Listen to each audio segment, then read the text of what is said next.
What's going on? Uh, Politics, man. It's like politics these days, man. It's like people are all talking about politics. All of us, man, who are in the conspiratology, we've been studying this thing, especially if you got the conspiratology overlaid with biblical prophecy. You know the human political system is flawed from at its very foundation. It has been at its very inception from the beginning. It's the belief that man can govern himself better than the law laid down by God, which is to do kind acts for one another and live in integrity, in other words. Live in peace and integrity. And these guys, and in truth, okay? Politicians, they can't tell the truth. If they accept their position, there's no way they can make peace because they've intentionally made wars. It's a racket. It's a way to make money. So look, there's no way that this guy can unentangle himself from war. So therefore, there can be no peace. All they can do is redefine what peace means. Peace means, oh, you're not getting fucking shot down by the firing squad today. So you got peace, but that's not really peace. That just means you're under oppressions. It's like, look, it's obvious that, like, look, the only thing they really are leaving you is this Trump guy. But look, I just don't foresee this happening, man. It's like it's broke on purpose. And it's like, I mean, if I was going to vote, Trump would probably, I'd have to vote for Trump just because it's a man. The dude, I mean, regardless of what you got to say about his background, his history, and his affiliations, the dude at least is used to working with money. So, I mean, that's not always a good thing, but at least you could have your financials in order, because if you, but on the flip side of that, these people have insider knowledge and they have the revolving door connections to do insider trading. Which, what if your whole job as president was to change the laws so you could extract all the wealth and there was no one else to stop you because you stacked the odds in your favor?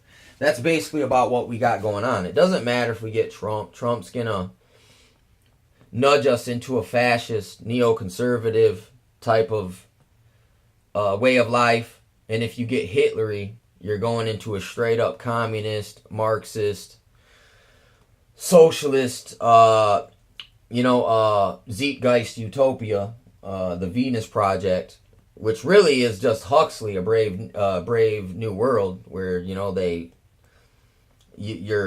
drugged you'll be given heroin when you wake up, and you'll be given meth when it's time to go to sleep, and you will be rewarded extra food rations if you work real hard on your, standing next to that conveyor belt.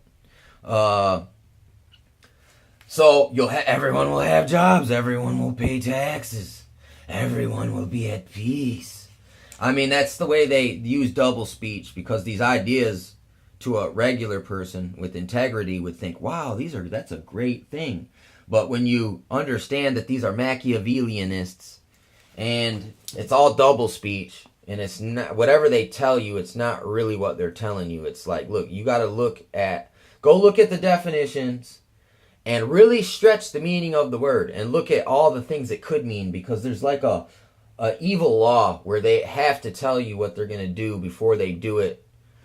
But they can make it a dark sayings, which means it's like it's a riddle. Only those who can decipher these riddles could figure out what they're really freaking saying, even though it's right honest. They're being honest, but in a roundabout way that could almost sound like it meant the exact opposite. What the fuck? Yeah. I was like, okay. I thought this fucking aliens were just landed in the backyard with that beeping sound there. No, she's got a certified letter too. I just didn't even want to sign. Yeah, no problem. Yeah, I don't normally go to people's back doors. Yeah, you're all right. No, I dude. down if it was covered. It kind of looks like. I didn't think anybody was here. I knocked at the front. Looks so. kind of like Chainsaw Massacre around here a little bit. Chainsaw Massacre. Yeah. It just looks like that.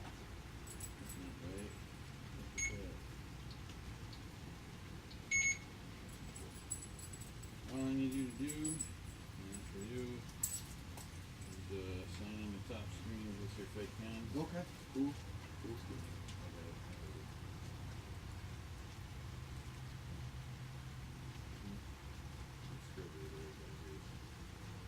Perfect.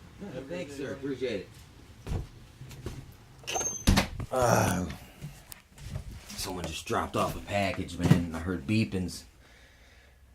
I thought the frickin' Terminators finally got deployed on me. Guess not. You know, that's freaking imaginations play tricks with you. But just like that, dude, see? They can use your imaginations to play tricks with you when they offer you a protection against your fears. Oh, the economy's gonna crash. Vote for Trump, man. He's a fucking hustler. You're afraid that, oh, they're gonna cut my welfare and food stamps. Vote for Hillary. She's gonna fight for the hard-working man. I mean, it's just like, look, they really stretch, bend, twist, bounce it, flip it, smack it, rub it down. All these lies, they make this. They really make that package, this big piece of shit is inside of this pack. It's like one of those confetti bombs. When you open the package, all confetti comes flying out. Instead, this one's got a confetti bomb with a big piece of shit on it. And it's got a beautiful package with a bow on it. And it doesn't matter if you allow one candidate or another, or the last one, to hand you this box. When you open this fucking pretty package, and it's like, yes, you have received the lottery. You have won the prize. You open this freaking box, and the confetti bomb goes off, and shit goes. It's like a shit hits the fan in a box type of a situation. And it's also kind of like passing the buck. It's like, in a way, but it's worse than passing the buck. It's like this. It's like, you done slayed millions of people with this fucking buck knife, and you say, I want to pass the buck to you now. And you say, oh, wow, what? You bestow me the honors? And then you take this buck knife, and then all of a sudden, paratroopers come out of the sky, and they'll be like, you're the murderer. We got genetic material on your knife that you've killed 100,000 people. And you'd be like, what? I was bestowed this as an honor by the fucking president. And nope, sorry. Anyway, it's in an analogy form, that's literally what we going on here. And there's no way these politicians are totally ignorant of this fact. So I mean, I don't even know why they're striving for this role. Anyway, at this point, because I mean, right now there is so much freaking weirdness and strife, and there literally is a line, right down the middle, man. And this stupid two-party paradigm system, which two wings of the same bird, or two nuts with the thing dangling in the middle, in your face. Either way, you still get that thing in the middle dangling in your face, no matter which nut you vote for. And I've said that a long time ago. I was like, this year there's no political solution. I mean, they really made it. There is no options. There isn't an option. I mean, there's only one option. It's not to vote, and it's to pursue other subjects. Because to even speak on this political thing and entertain it as if it's real, as if it's not pro wrestling, if these are not double speech, dark saying master Machiavellianists, moral relativists, and a totally fascist, Marxist, communist, socialist, totalitarian, utopian mosh posh, scientific dictatorship of the future described of by Huxley, and then also the surveillance memory hole nightmare and vaporization chambers of Orwell. All these nightmares are, we live them. The nightmares actually in the sleep are like days in the amusement park compared to the daymare of watching these political things. It's like, I don't want to even talk about politics. A lot of the people I really look up to, I lose some hope in these guys because they're so still caught up in this political scheme when it's a fucking hustle. It's not real. And we're all going to see this soon.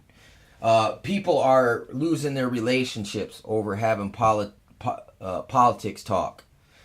And this Hillary Clinton thing has opened this Jezebel spirit, and I see it going all around. It's bouncing around in people. I can feel it, feeling like it's our time to act out. You know what I'm saying? Like their time is short, so they got to do everything now while the animal's hot.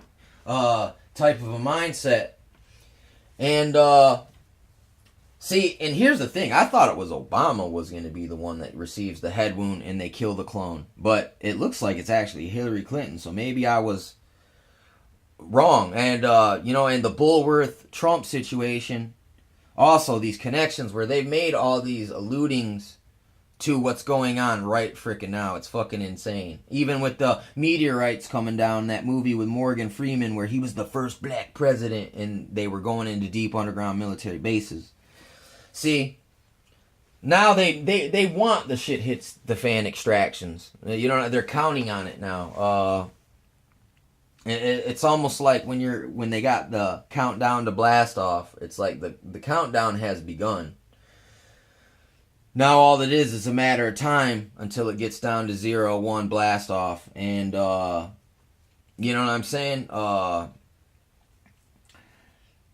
And literally, they really are trying to do a breakaway society and an underground fucking hide in the fucking holes of the earth to hide from the coming of the Lord.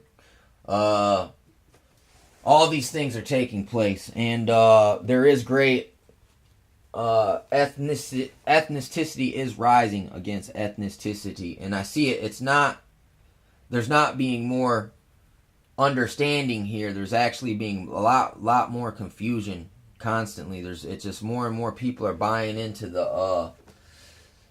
that second Ezra's situation where basically one of the last great judgments on man, as the angels had to go and slay each other for their rebellion and their disobeying, the sons of the angels. Man is going to do the same thing, where people are going to get so puffed up by pride, they're going to start, instead of waiting on God, they're going to start trying to take back this world and their promised land by force, and therefore bring on their own condemnation. And I think that's the devil's whole trick right here, is to get us all so convoluted and spun out in circles that we run towards our own destruction, thinking that we're either running towards our promised land or we're fleeing from the enemy. Either way, it hastens you to your own destruction. And these people are really banking on this maneuver here, and it is working. Because how much time do you waste just trying to debate with someone about politics when it means fucking nothing? It literally, you're debating about who's going to win on wrestling. And I mean, I love the sportsmanship of professional wrestlers, so I'm not knocking these guys at all. And they do some real ass shit. But there is some stage choreographed elements to the whole charade. And the same thing with political maneuvers. In a way, through popularity is decided who gets to be the champion, and it's not totally based on total skill. There's just like, basically people got to take dives, and some people got to get propped up as champion when they're not really champion material. It's just kind of, it's political.